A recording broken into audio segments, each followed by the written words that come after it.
DPA news Marathi, शोध सत्य बातमीचा।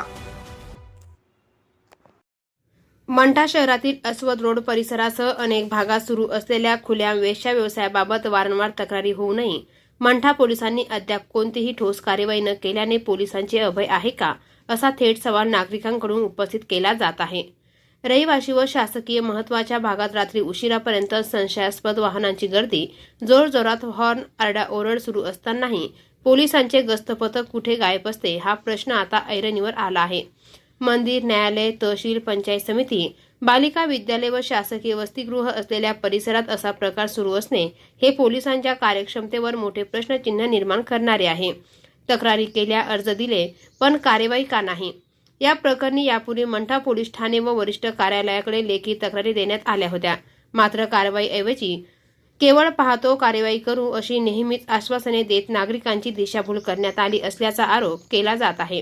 काही दिवसांपूर्वी याच परिसरात मुलीची छेडछाड झाल्याची घटना उघडकीस आली होती। चौकशी सदरील घटनेचा संबंध वेश्या व्यवसायाशी संबंधित लोकांशी असल्याचे निष्पन्न झाले। तरी देखील पोलिसांनी गंभीरतेने दखल घेतली नाही, हे धक्कादायक आहे। गस्त कुठे आहे? कार्यवाही कुणाच्या दबावाखाली थांबली? रात्रीच्या वेळेस खुल्या गैरकृत्य सुरू असताना पोलीस गस्त का दिसत नाही? कार्यवाही थांबवण्यासाठी कुणाचा दबाव आहे का? दलाल व व्यवसाय चालवणाऱ्या पोलिसांचे पाठबळ आहे का? असे थेट आणि जळजळीत सवाल आता नागरिक विचारत आहे। विद्यार्थिनींच्या सुरक्षेसाठी जबाबदारी कुणाची?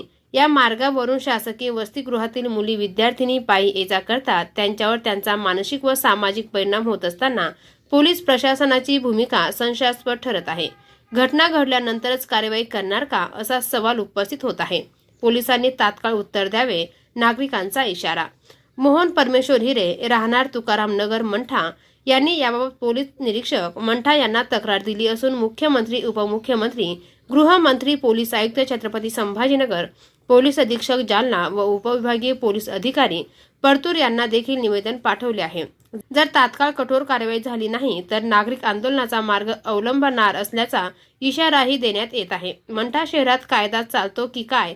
गैरव्यवसाय, पोलीस प्रशासन आता काय भूमिका घेणार, याकडे सगळ्यांचे लक्ष लागले आहे। DPA न्यूजसाठी प्रतिनिधी संदीप गायकवाड, जालना।